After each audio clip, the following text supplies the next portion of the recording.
Businesses thrive by knowing customer insights because today's insights are tomorrow's facts. At iResearch, we live and breathe insights. And despite searching high and low, we were unable to find a customer insights podcast that answers one of the most important questions in business. Why do customers do what they do? So we launched one. Hi, I'm your host, Darshan Mehta.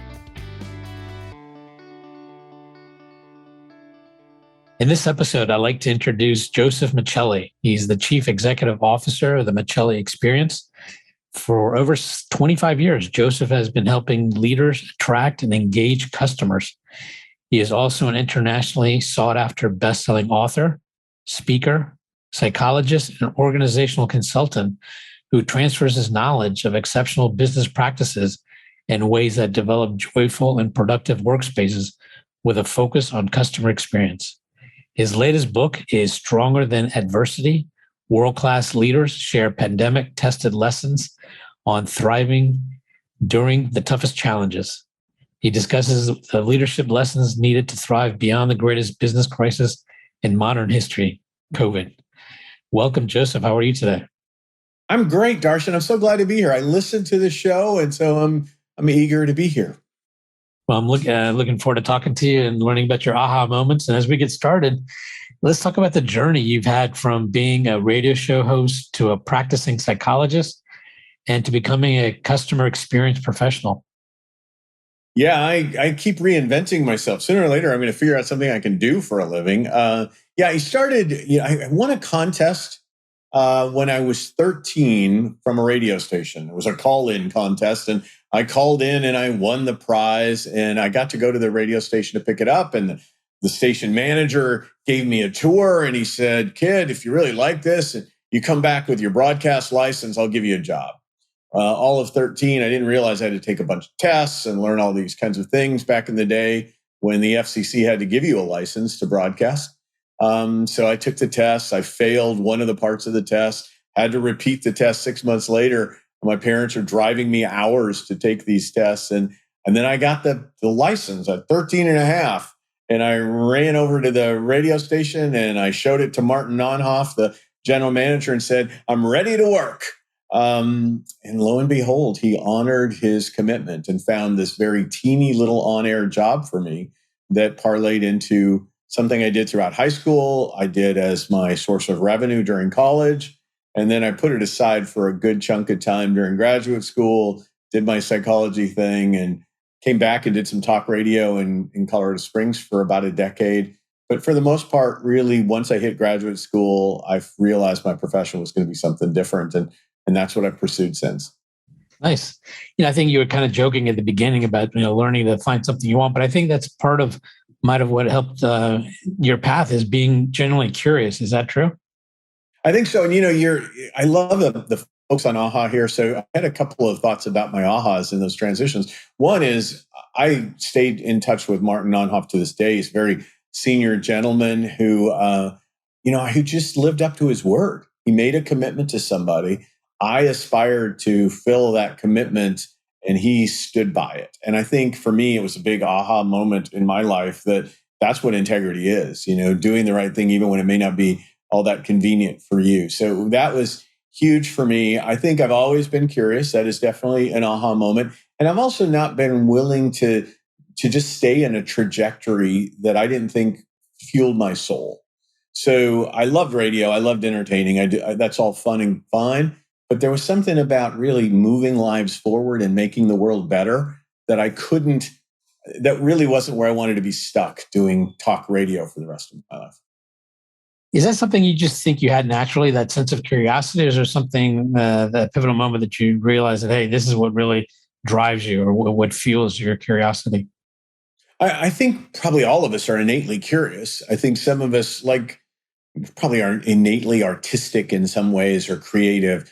Over our journey, some of that gets clipped out of us, right? We get experiences that say, "Oh no, you can't draw. Don't even try." We never really put all that much effort into it. Or, for me, the curiosity was something that was fostered. My parents, and my dad in particular, was one who just would say, "Well, you want to learn more about that? Let's go check it out. Let's look into it." Now, we didn't have the internet in my day.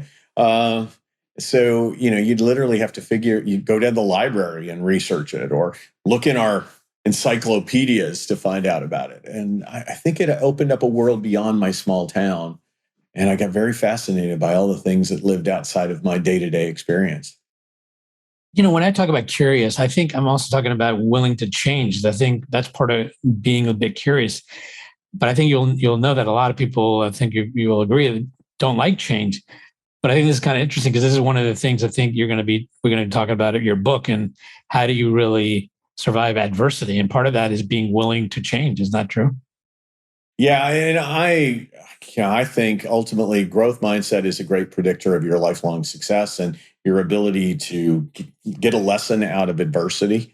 So, unfortunately, a lot of us develop a fixed mindset and we think we figured it out, or we're afraid to take chances. And yeah, I mean, for me, it's not where you start in life; it's where we end. I didn't start as a psychologist. I didn't start as a customer experience guy, but I'd hope that I end as having impact in those two spaces. Sure. So let's talk about your book, the latest book. What was the inspiration that led to surviving adversity? Well, Darshan, I think it's interesting because it's either inspiration or desperation, according to Tony Robbins. And I think it might have been a little more desperation than inspiration. I was in the middle of writing a book about Godiva chocolate. In 2020, it was the 94th year of Godiva's existence. We were looking to get a book out for their 95th anniversary in 2021. So in the beginning of 2020, I was actively writing it. I was so blessed because the CEO of Godiva was somebody I had worked with when she was over at Starbucks. I had worked for Godiva before that when she wasn't CEO as a consultant. So I had lots of roots in Godiva, and I was so excited to be writing this book about this legendary brand. Unfortunately, in early 2020, I wasn't going to be able to go to the factories like I thought I was. Their new concept was a high street store that was competing against Starbucks as a coffee mocha provider in the morning hours in New York City and other high street markets. And those were starting to close for COVID. And so it was clear we weren't doing the book, at least not then. So we put it on hold, and I'm like, what am I going to do? I have a contract to write a book, and what am I going to do? Well, my clients at the time were calling me furiously. We were on video conferences all the time. We were talking about how do we keep our customers? How do we keep our employees safe? What are we going to do? What are we going to do? On all these task forces around survival of the business through the customer experience. And it became really clear to me, well, wow, leaders don't know what they're doing right now. I mean, I don't mean that in a negative way. It's just they are honestly admitting that they are clueless on how to respond. And some were locking down, some were investing more. It was the wild, wild west for a while. And I just started listening. I said, how are you trying to make sense of this? What are you relying on? What are your tactics? What are your approaches? What do you hope will happen once we get out of this? Because sooner or later we'll get out of this. And as I asked those questions, people needed to talk. And my background as a psychologist really came in handy now because I was affirming them, validating them, listening to their feelings, helping them explore what they were thinking even more. And I started to find that not only were my clients talking to me, but they were saying, I have colleagues that are struggling. I wonder maybe if you could just talk to them. Like, okay. Well, after a while, the universe starts knocking and says, hey, Joseph, you may have a book here. How leaders are grappling with the mystery of this particular set of challenges. So I went to my publisher. I said, hey, I'd love to do a book. I'd love to give a portion of the proceeds of this book back to people who are fighting the pandemic because I'm feeling like I can't do a lot on that end. And they agreed to do it. And we went full on, published it in a short amount of time, and got 140 interviews for this book, Darshan. And they are not just piker people. Some of these people I would have never expected I could have gotten. The CEO of Verizon, the CEO of Target, Brian Cornell, who I do know, but lots of people I didn't know at Microsoft or at Google or wherever it might have been. So it turns out we got the book done, got it out, and it's been just a joy to see how these people approached adversity and what they learned. I think that feeds in a couple of things that we've already kind of talked about. And one of the things I really believe in, and that is, I think you're generally curious and you're open to having conversations. And a lot of times the clarity doesn't come until you have these conversations.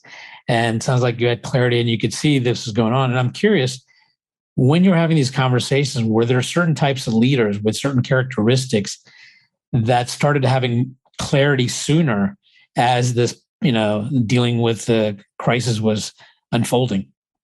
Yeah, it's an interesting group of leaders up in Seattle, right? And the former governor of Washington had assembled these people, and she called it the Seattle Challenge. And she brought together leaders from Boeing, leaders from Starbucks, leaders from Nordstrom's, leaders from Microsoft, really big players. And she brought them together and said, early on, you're in different industries. We're in different boats. We're on the same stormy sea. Let's see what we can learn from each other.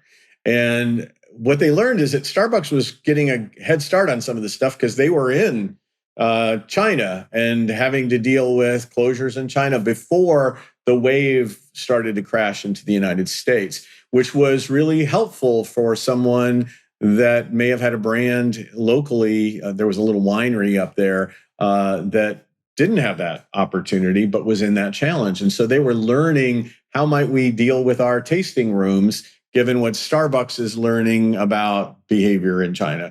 And what I saw was that this group of people really started to appreciate that, hey, whether we're in the same industry, not in the same industry, we need to come together. We can't do this alone. And I think that the leaders who early on said, I don't have to travel this journey by myself. No man is an island, said John Donne in his great poem of the same name. I mean, no person is an island and no leader is an island. And the leaders who got off their island and humbled themselves and reached out to others, those are the leaders who prevailed. Yeah, I mean, that makes sense. So that makes me come up with a question for you. And that is, how much of leadership is listening versus actually, a lot of people think leading is constantly talking and telling people to do this or do that. Paul Tillich, the philosopher, once said, the first duty of love is to listen. And I've co-opted that to say the first duty of leadership is to listen. And oh, by the way, the second duty of leadership is to listen more. Because sometimes we listen for a little bit and then we're busily thinking about what we're going to do with the little bit that we heard instead of asking the follow-up question and diving down a little bit deeper. It's one of the things I love about this podcast is when I listen to you with leaders, you listen more. And I think all of us, we really just take a moment, just a breath and pause and say, is my idea that I want to shoot out of my mouth really ready to go yet? Or maybe I should ask one more question and see if it even shapes my genius before I utter it out of my mouth. So yeah, I'm a big fan. And I think the leaders who listened, used the two ears and the one mouth in the right proportions that they were given to us. Those are the ones who I think did really well with the pandemic. Yeah, but I think there's also an art to listening. Would you agree? And if so, what are some tips would you give leaders in terms of really how to listen? Well, there is an art to listening. First, it is active. It just isn't necessarily me just staring at you and wide eyes. It is doing kind of what you just did a minute ago, which is, I heard what you said, Joseph. And by the way, let me ask a little bit more on that. Or the art of listening is to say, here's what I think I heard you say. Am I correct or not? So it's validating the message from the sender, making sure that I received what the sender intended, and putting it in my own words to make sure that I am understanding. So listening is a process by which I validate that I understood what you said, and then I communicate back to you so that you can, verify that communication. Yeah, I agree. I think sometimes people are listening just for the things they want to hear, right? As opposed to, and that's okay. And that's part of, I think, human nature. But sometimes the way to test what you want to hear is also ask questions to yourself and ask your audience, hey, is this really valid, as you're saying? Well, somebody the other day, I saw the house next door was for sale. And I was in a supermarket and I saw an old friend and he said, hey, I'm going to be your neighbor. I'm like, holy moly, this is the greatest thing. That's all I heard, right? I wanted to hear he was going to be my neighbor. I heard him say he was going to be my neighbor. I didn't ask any follow-up questions. The moving trucks pull in. They bring the furniture in the house next door. I run over with a giant basket of goodies because my friend is my neighbor. the person who opened the door was really pleased to see this basket of gifts from a stranger. And then later I contact my friend and I said, what did you mean? He goes, well, I moved to your side of town, right? Like that's what he meant by neighbor. Common use of the word. He was in my neighborhood. Um, but I got to tell you, I think that's what we do all the time. We draw a giant assumption based on kind of what we want to hear, to your point, and we don't just ask that one quick follow-up question. Are you moving to this address? Exactly. It's going to save me a lot of money, Darshan. So let me ask you, when you were doing your book, what are some of the aha moments that you discovered, about COVID-19 and its impact on business? Well, one of the things I pushed, huge aha, I hadn't really appreciated that we all kind of have a style as leaders. We either lead from the front, we lead from the middle, or we lead from the rear. And I guess I kind of knew it at some level, but it really wasn't percolating as an aha. And then I start talking to leaders and I start hearing them say, I had to give up my preferred style. And so I started doing some research and I looked into horse herds, wild horses out in nature. And they have a alpha mare who's in the front. They have an alpha sire, he's in the back. And they have a lot of horses in the middle of the pack that shape the herd just by keeping them in some kind of bandwidth. And what I started to realize, horses have specialists. They have a leader who specializes in leading from the front and a specialist who leads from the back and keeps everybody moving. And these in-pack leaders. But as humans in the crisis, we needed to shift out of our specialty and we needed to go where we were needed. So sometimes we were out front saying, take this hill with us. We're going to do this together. I've got a vision. Follow me. Sometimes we had to shut up. And there's this lady who's the CEO of Kohl's. Her name is Michelle Gass. And she basically said, I love to lead from the front. I love to tell people, here's my vision. Follow me. I've got this. And be very fiery and inspirational. She goes, there were times when I had to sit in a meeting and just shut up and be the last person to speak. Because if I'd have said anything, people would have followed me down that rabbit hole and I didn't know where I was going. So I just need to be quiet and lead from the back. She said there were times when we were reopening stores after having been closed down. I had to be right alongside of our associates in the store to show them that if it was safe enough for them to be there, it was safe enough for me to be there. And I had to lead in the middle. And I think for me, the aha was, I didn't even realize that there were these preferences. I didn't realize how important it was to shift in crisis and really give up your darling approach and move into whatever the situation required. So I'm curious, with all the research you did during COVID, obviously some companies have thrived during and post-COVID. Have you found certain distinguishing characteristics where, led to a collapse versus those that really thrived? Yeah, I'll tell you, this is a company you'll never hear of in your lifetime, probably, Darshan. It's a barbecue restaurant chain of about 100 restaurants in the southern part of the United States, and it's called Sonny's Barbecue Restaurant. And so in COVID, Sonny's thrived. And they are thriving now. There's still incredible performance relative to the dining sector. And what they did, I think, was they maintained an authentic interest in people, kind of to your point. During the early days of COVID, they would literally call guests who were on their loyalty program, and they would just call them. I was among the people who called. I'm a member of their team as a consultant, and I would call a guest. So let's pretend I'm calling you Darshan, and I'd say, hey, Darshan, I know that you visited our store in Apopka, and I am just wanting to say thank you. We know that it's difficult to get out these days, and we're so appreciative that you spent some of your time with us. And typically people would say things to me like, why are you calling me? What do you want? Like there's this cynicism about this. There's a quid pro quo. What are you going to ask from me? And I say, well, I don't want anything except to say thank you authentically. I want to say thank you. We are appreciative. And then they'd say things like, wait, but I'm nobody. I don't understand why you're calling me. And then we would say things like, you're not nobody. You're somebody. You're one of our customers and we appreciate you. And we should have been telling you this a lot more before COVID. And it seems kind of silly that we're only saying it now, but we're saying it. Well, surprisingly enough, people would end up coming back with, well, I'll be back. I mean, thanks for calling. I'll come back. But no, I'm not asking you to come back. I'm here to thank you. Well, Sonny's has done well throughout COVID because they've continued to find ways to do that. And they were doing okay going in, but I think they really doubled down on appreciating their customers and spending some time and energy to humanize that appreciation.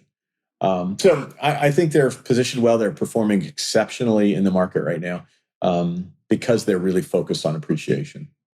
You said something interesting, I think, and that is brands who humanize, I think, can really make a difference. Because ultimately, if you think about it, brand is a creation, right, from thin air. And then the key is humanizing. What do you think would you say, the three biggest stumbling blocks where brands either don't think about it or don't humanize? First off, I think the biggest stumbling block is brands confuse the need to be interesting as a goal. And instead, it's the need to be interested should be your goal. If I'm interested in you, then you'll become interested in me, right? That it's a reciprocity truth.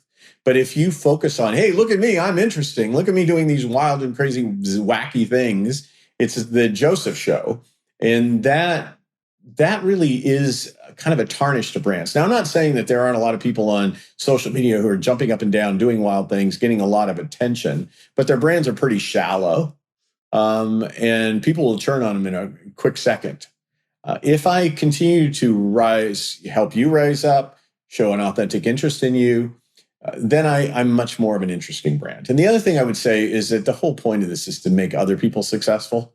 And once you do that, you become integral to their life. If you're just entertaining, then they're going to look for the next entertainer who can even do more wild and crazy things.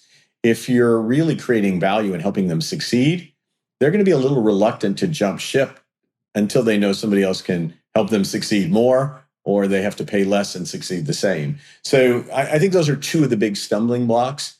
And that gets in the way of humanization because instead of being about you, it's about me. And I think that really flies for the long haul.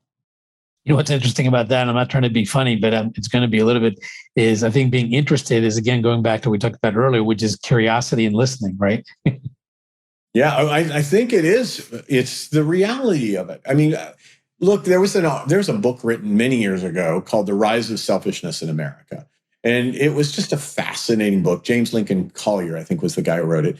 And it was this fascinating discovery that, almost like a lot of people go to Chamber of Commerce meetings, and all they're really there to do is hand out their own business cards, right? As everybody's handing out their business cards, nobody's getting any business cards that they want, right? They're just in the business of handing out cards. And it's the person who's receiving cards and listening to, well, tell me a little bit more about you. I want to understand what your need set is. The more I get that, the more I can think about, well, how might I feel a need for that person after I understand the need, instead of let me broadcast my greatness to you in the hopes that you will try to figure out how my greatness will fulfill a need of yours.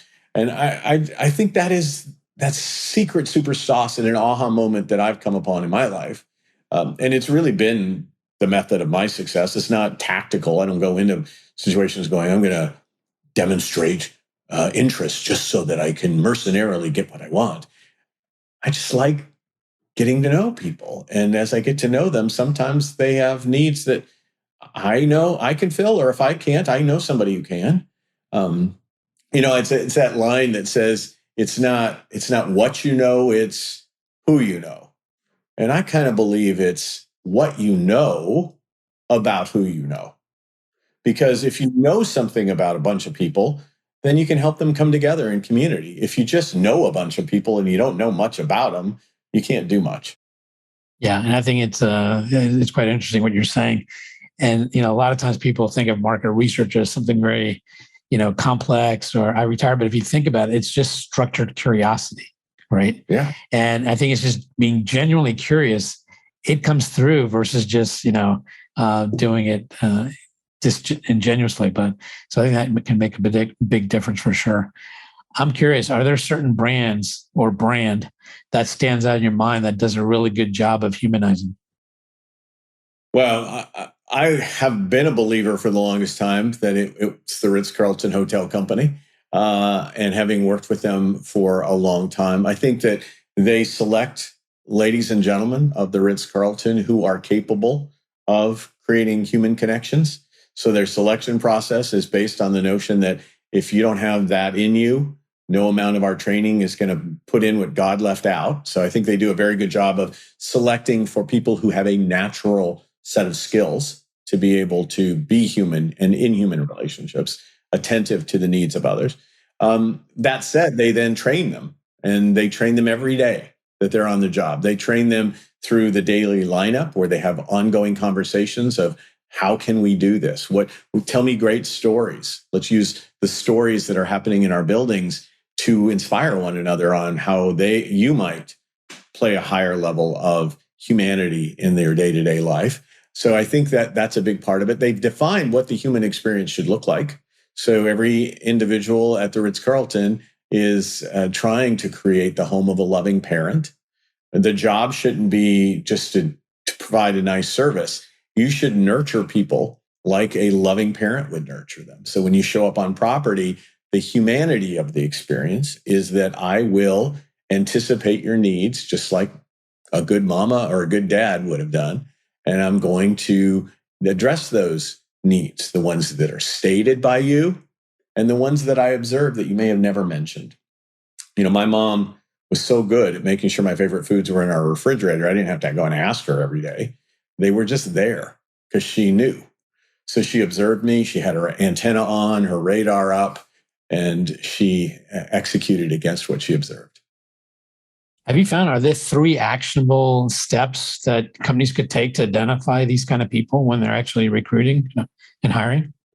Well, yeah, first off, I think you have to go beyond the fog and mirror test. And right now with the tight job market, a lot of people are kind of right there. As long as you're exchanging oxygen for carbon dioxide, you're okay by us. But I think if you really want to do this, you have to come up with some metric for it. Now, there are plenty of them out there. You could go and buy First Break All the Rules, a book that gives you this. You could use the disc. You could use anything that you have that kind of puts people into some categories, right? And then you have to look at your high performers and you have to say, people, I'll give you a classic example. So Ritz-Carlton used a group called Talent Plus. They have their own metric that evaluates talent. They're out of Lincoln, Nebraska.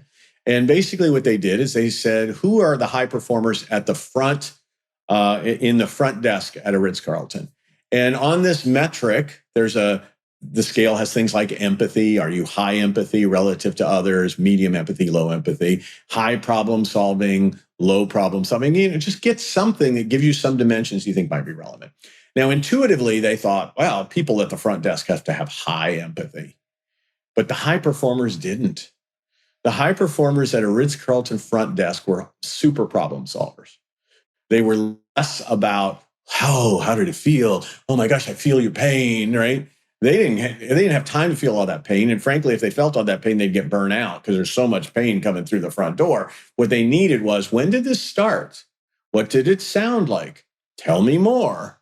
The people who could do that, they were the high performers. They then could look at their scales, all these scales, and they say, okay, if you have this kind of a profile, you're likely to perform well in this job, assuming, of course, we train your talent, which the Ritz-Carlton does. So my method to you is find any kind of metric that has a multitude of dimensions and start studying your high performers so that when you select people, give them that metric and see if they look like their profile matches your high performers. And if not, maybe they're not suited for that job and you may want to pass on them because you can't make them into something they're not.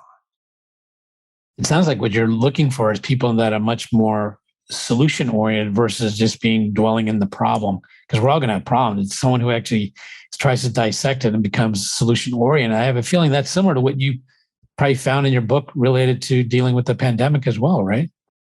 Yeah, though I think there are certain times in a journey where you want the person just to listen and not have a solution, right? They are just like pure empaths. You want somebody to sit there. I think a lot of times if you look at people who are, in positions where somebody has had a complaint, they don't need a problem solver right in the moment, right? Like they just need someone to sit with them and listen, who can come back and say, wow, here's what I understand. Give us some time. We will get back to you tomorrow with something, but I just want to make sure you felt heard today, right? Like that is what the job requires.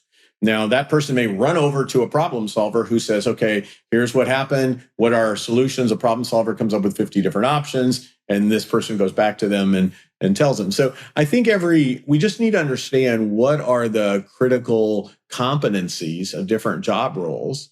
And we need to measure who's performing really, really well in roles and what is the constellation. But to your point, generally, I think we have to listen, we have to connect with, and we have to add value through some solution.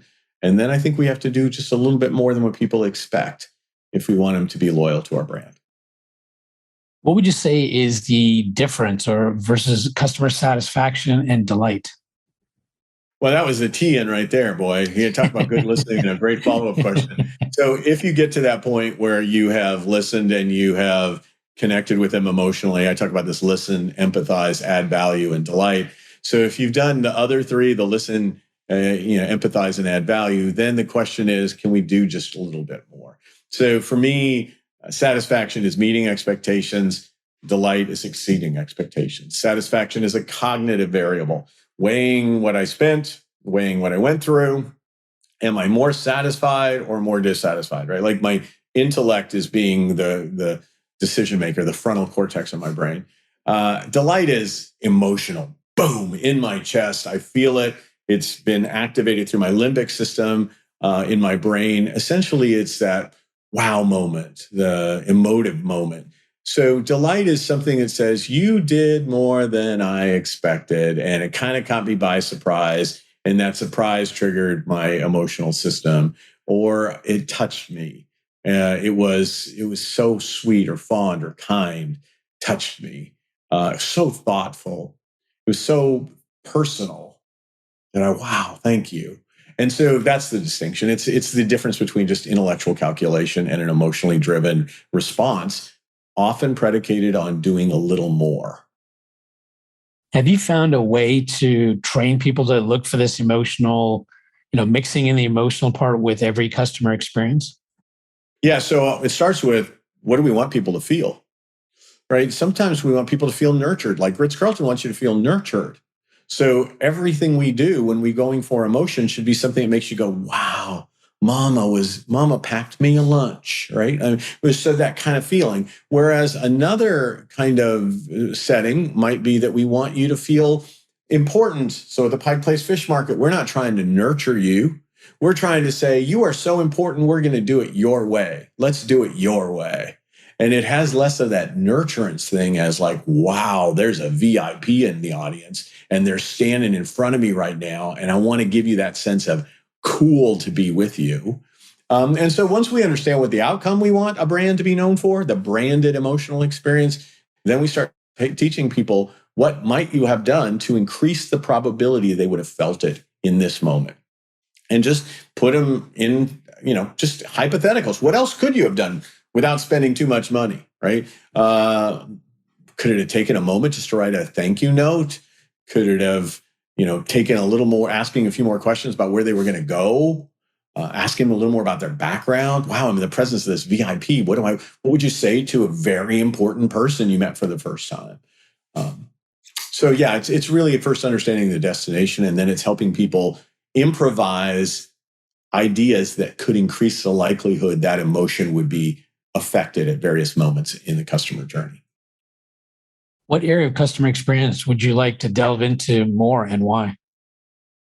Oh, gosh, I think that we're living in a time where technology has taken over. I am very interested in Meta. I'm interested in what is going to happen. How do we create an experience? Because look, I love to envelop people in an experience. That means I like to kind of help shape the sounds and the sights and the smells that you experience when you go into a situation. What happens now when we put them in an enveloping virtual reality?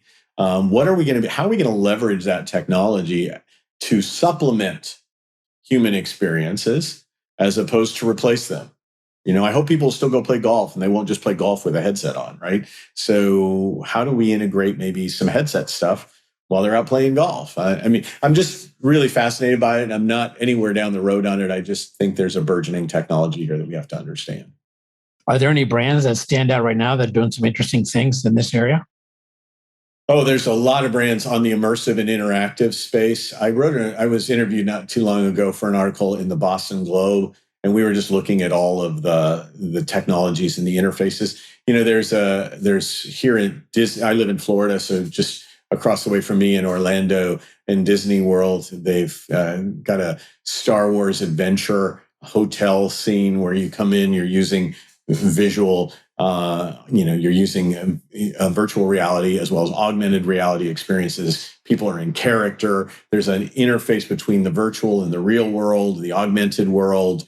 There are Van Gogh exhibits, for example, where you are in the middle of the experience thanks to widescreen technologies. So I think what you're starting to see is people are moving away from observing a story to being the story. They're immersing themselves inside of a Van Gogh painting instead of seeing the Van Gogh painting on a wall at a museum.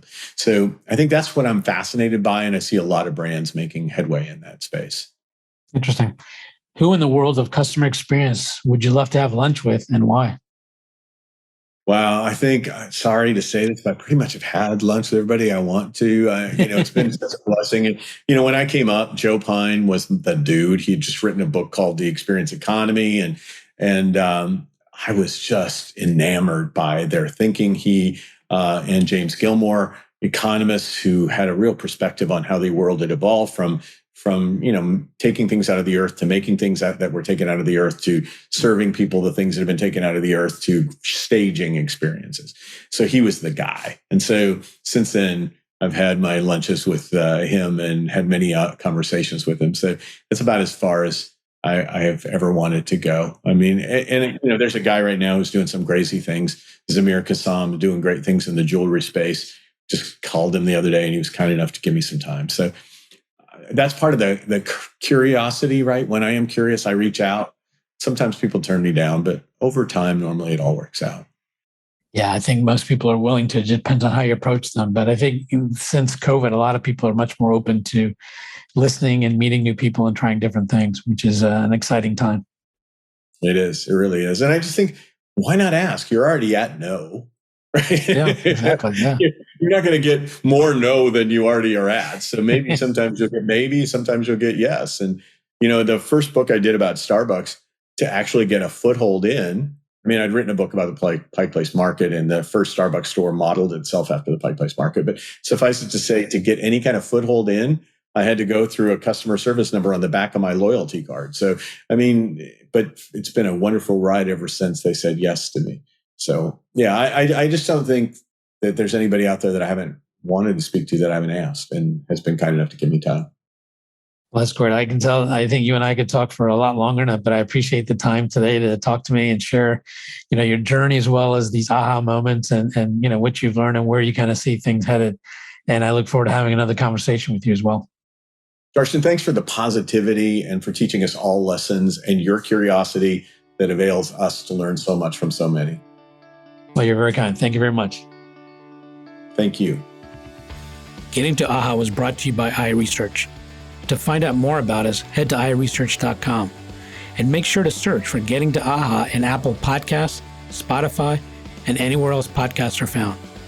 And don't forget to click follow to ensure you don't miss any future episodes. Thank you for listening.